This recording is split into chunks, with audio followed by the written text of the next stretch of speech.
Hey all, haven't done a garden video in a while. When I go around, you can really see which parts of the yards I have and haven't put my effort into. So what you're seeing back there with all of that stuff around the pipe, that's where all of the runoff from my swamp cooler comes out. So this is going to be a grape arbor area at the end of it, and there are, like, that's oregano down there. There's thyme spaced out and some more oregano on the other side. But I'm gonna go through and weed this, and then I want to find like used gutters or something like that, and try and redirect that runoff all the way down so it'll water out this whole area, and I can just ignore it and have the grapes grow. And yeah, we'll see how it works. But this is kind of the area that I don't do a lot with. That's why there are all those weeds over there.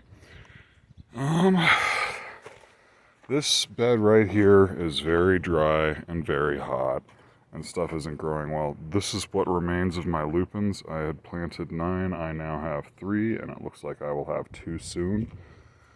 I have 1 Augustache left, it looks like. That's hummingbird mint. I had planted 6.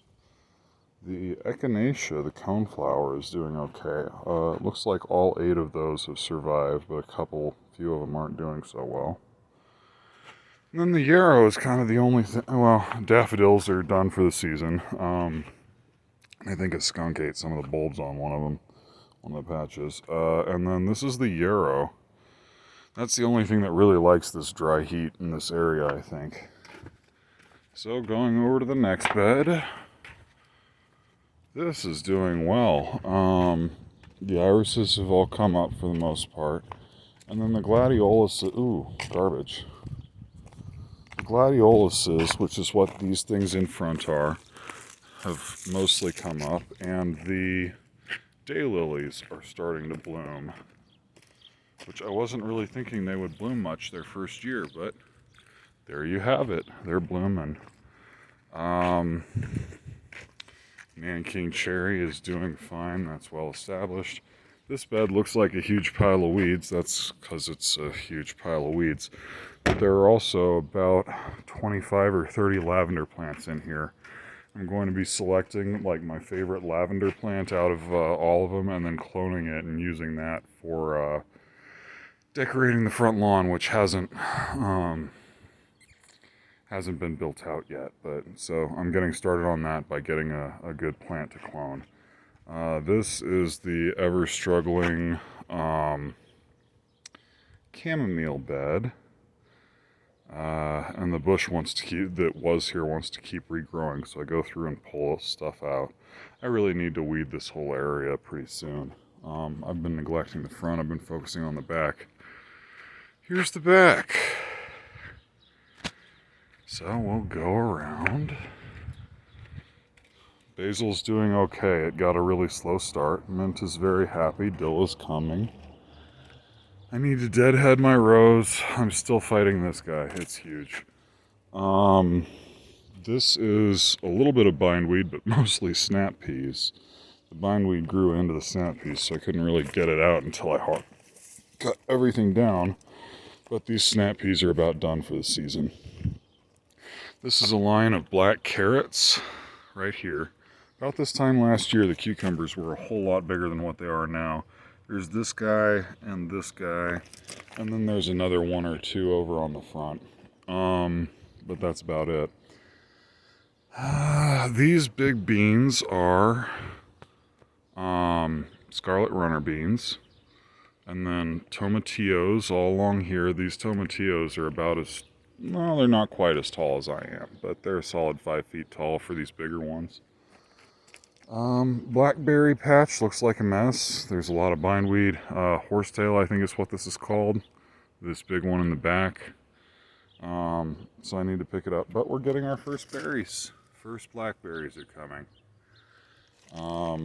The heritage red raspberries are starting to fall over. I need to clean this guy up too. But the reason why I have these T-posts is I have some wire that I'm going to use to try and support it and keep it more contained. The blueberries have given up the ghost finally. A squirrel or something dug up the last blueberry plant. Everything's a little wilted because it's middle of the day and over 100 degrees, so please don't mind. But the borage, whatever, is coming well. This, I believe, is a Jostaberry, and I've been harvesting off of this guy. This is the only currant or gooseberry that's been fruiting so far. But lots of berries on it. This thing is pretty well established, and so we've been eating on it. More peas. This patch of red amaranth is not doing well for whatever reason. I'm not sure. I need to go through and weed this area as well. I need to do a lot. It's constant weeding here. These are tomatoes. I need to tie these back up to get them to keep growing straight. More snap peas that are about done. This is the kale bed here. It's mostly kale, but it's ooh, be careful of this guy. It's interspersed with these plants. That's okra. So eventually the idea was the okra was going to get big enough to shade out the kale and help it last a little longer. We'll see. This is my green bean trellis. And then in this corner I planted little fava beans. They're not doing so hot. I don't think I'm getting much in the way of fava beans this year, and I'm probably not going to replant. They like long, cool springs, and we had a very short spring, like a 2-week spring or something like that, before it just got hot as blazes. Lots and lots of branches and not a lot of berries on these currants. Strawberries are starting to fill out here. Let me look down towards that end where it's totally overgrown. I need to go through, dig up the runners and space them out the rest of this bed, but I have enough to fill out this bed at this point, so it'll be smooth sailing on the strawberry patch after I can come do that. Comfrey is large. This has already been chopped back once this year.